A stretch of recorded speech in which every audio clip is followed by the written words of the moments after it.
आसमान से आग बरसाने के बाद अब अमेरिका ईरान की जमीन पर उतरने की तैयारी कर रहा है। यूएस ईरान वॉर को लगभग एक हफ्ता हो चुका है। एयर स्ट्राइक लगातार हो रही है और अब बात पहुंच चुकी है वॉर के अगले फेज तक, यानी बूट्स ऑन द ग्राउंड, जैसे डोनाल्ड ट्रंप अक्सर कहते रहते हैं। 1979 के ईरानी रेवोल्यूशन के बाद पहली बार ऐसा लग रहा है कि यूएस और इसराइल ईरान में रिजीम चेंज के इतने करीब पहुंच गए हैं। और आगे का प्लान क्या है? ईरान को तीन तरफ से घेरने की तैयारी है। साउथ साइड यानी समुद्र के रास्ते यूएस नेवी, नॉर्थ वेस्ट से कुर्द फोर्सेस के घुसने की संभावनाएं सामने आ रही हैं, और ईस्ट साइड से एक नाम बार बार सामने आ रहा है, सुपर पावर पाकिस्तान का। ठीक इसी समय ट्रंप के favourite field marshal Asim Munir Saudi अरब पहुंच चुके हैं, जहां उन्होंने Saudi defence minister Khalid bin Salman से मुलाकात की। यह बात सिर्फ डिप्लोमेसी की नहीं रही बल्कि म्यूचुअल डिफेंस कॉपरेशन की भी है, क्योंकि पाकिस्तान और सऊदी न्यूक्लियर अम्ब्रेला, या हम हिंदी भाषा में कहें तो न्यूक्लियर छतरी शेयर करते हैं। लेकिन इन सब के बीच पाकिस्तानी पार्लियामेंट से एक वीडियो भी सामने आ रहा है, जो मैंने आपको पिछली बार भी दिखाया था, लेकिन उसको जितनी बार भी देखें कम लगता है। इस वीडियो को देख के आपको समझ में आएगा कि जी पॉलिटिक्स में हम आपके साथ खड़े हैं वाली डिप्लोमेसी की भी लिमिट होती है। अब पाकिस्तान मजाक ने पहले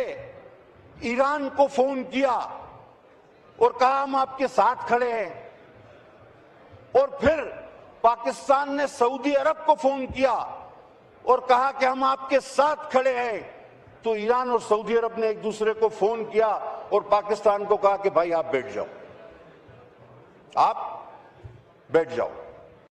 अपनी जगह, लेकिन असली कहानी इससे कहीं बड़ी है। पाकिस्तान इस वॉर में सिर्फ इसलिए दिलचस्पी नहीं ले रहा है कि उसे डॉलर्स चाहिए, बल्कि इसलिए क्योंकि उसे डर है कि ईरान के बाद अगला नंबर कहीं उसका न हो जाए। इसराइल के कई लीडर्स पहले भी कह चुके हैं, nuclear weapon plus radical regime सबसे खतरनाक कॉम्बिनेशन उस जगह हो सकता है, ईरान और पाकिस्तान। और यही वजह है कि पाकिस्तान अब हर कोशिश कर रहा है कि वह यूएस की तरह इसराइल की भी गुड बुक्स में अपनी जगह बना सके।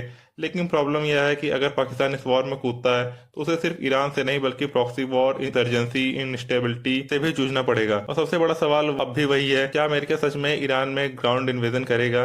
क्योंकि ईरान के फॉरेन मिनिस्टर अब्बास अरागची ने साफ किया है कि we are waiting for them. अगर वो आएंगे तो यह उनके लिए डिजास्टर होगा। अब देखना यह है कि यह वॉर एयर स्ट्राइक तक सीमित रहती है या सच में मिडिल ईस्ट का सबसे बड़ा ग्राउंड कॉन्फ्लिक्ट ये बनने वाली है। आगे देखते हैं क्या होता है। थैंक यू, जय हिंद।